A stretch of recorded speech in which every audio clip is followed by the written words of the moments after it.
Because when you first talk in the video, you're like, "Oh my god, my voice, my eyes!" like I'm recording the video of myself and I'm posting it on the internet. What is it? But we first did it, and I'm gonna be very honest here. When I first did YouTube, I actually did it for mostly the wrong reasons. I just did it because I obviously wanted clout and I just wanted popularity and I just wanted to blow up. And most of my videos constituted of college vlogs and like all that, which was nice. But I think when you do things for the wrong reasons, especially in hindsight, you get burnt out very fast. So even back then, I was only posting videos once a week compared to now where I post almost every single day. But I was getting burnt out so much so because my goal wasn't to make like quality content. My goal was like, hey, what's a video that's gonna blow up, and then I'm gonna get validation from these people, and then etc. But I say this just because I actually had a year and a half hiatus in YouTube where during COVID back in 2020, I became a little bit depressed and obviously staying indoors for so long and kind of with like the shifting life dynamics and gaining weight. I eventually just burnt out from YouTube and I actually quit it for a year and a half. And how I got back into YouTube is interesting because when I first quit YouTube, there was never any plan to get back onto it at all.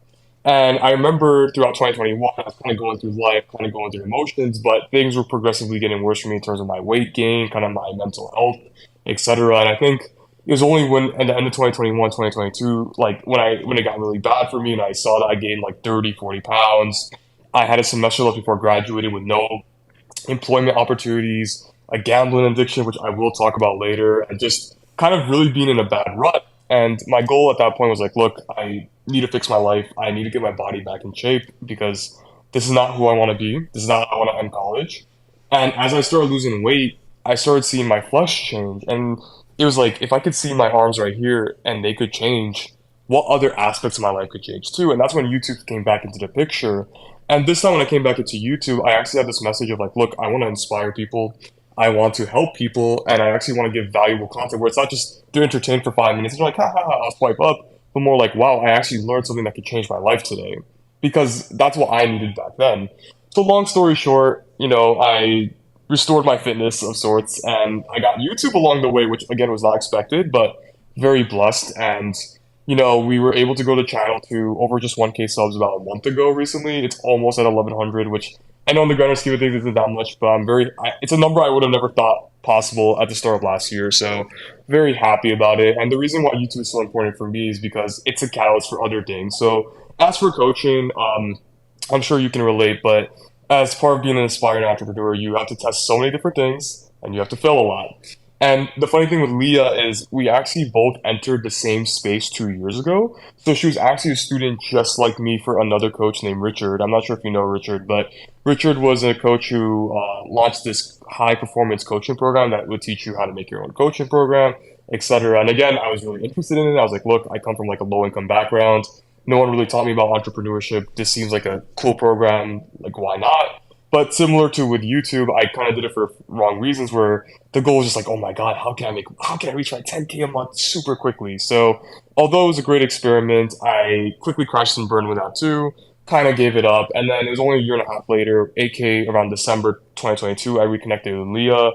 And I saw as a former student as well, to see her level of success, I was like, okay, it seems that if I invest in her, it's going to be a lot more interpersonal this time. She comes from my background, so it's a lot more relatable. It's kind of like being a YouTuber and asking PewDiePie, how can I get 100 million subs versus you working with someone who has 10K subs? It's a lot more relatable. It's a lot For more sure. relative.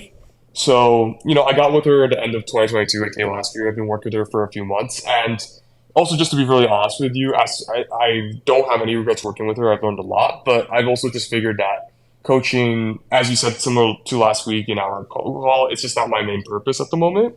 And I think I'm glad that I had to go through two separate experiences, and at least I can look forward and say, look, I gave it a try. I didn't half-ass it. I know this is for me. This is not for me. And there's no regrets. YouTube is my main source. That's where my passion, my creativity, my happiness comes from. Recording videos is like recording, like it's like brushing my teeth for me at this point. There's no resistance Nice. to it. It's genuinely something I want to do, and it takes a long time to do that, just like with the gym, just like with other endeavors. But I'm very happy to be in that place. And as you said, my job as well. So I'm a development associate currently for a nonprofit. I've been working here almost 8, 9 months. Kind of crazy how fast time flies. And I You have do a bit of a what for a funny. nonprofit?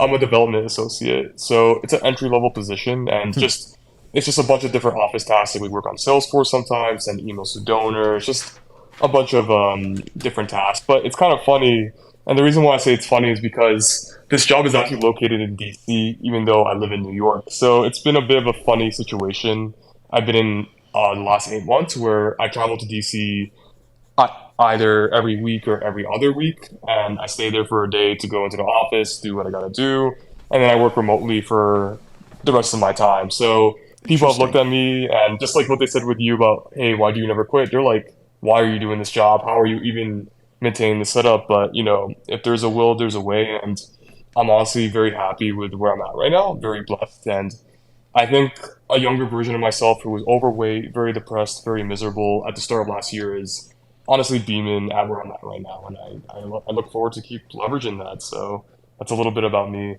for Dang, that's sure. amazing, man. Yeah, like I see the like there's two sides to the coin where it's like you should focus on one thing only and you'll see that one thing grow. But there's also the other Right. side where it's like I'm kind of young. I don't know exactly what my passion fully is. I don't know where I should allocate my time. I might as well say yes to a few different things so that I know Exactly. whether I really like it or really don't. It's better than going and being 40 and being like, man, I wish I would have tried. Whereas then, now you can say, oh, I've tried it. I didn't like it for X, Y, and Z, but I'm so Yeah. glad I tried it. The money was spent, the lessons were learned. And yeah, I love that. And I think with time, both of us maybe like once we figure out our crafts more and understand what our true passions are, we'll be able to say no to more things more regularly. Exactly. But I guess sometimes a young entrepreneur has to say yes at times just for the learning experience alone. So yeah, that's really I can relate a lot on some of that.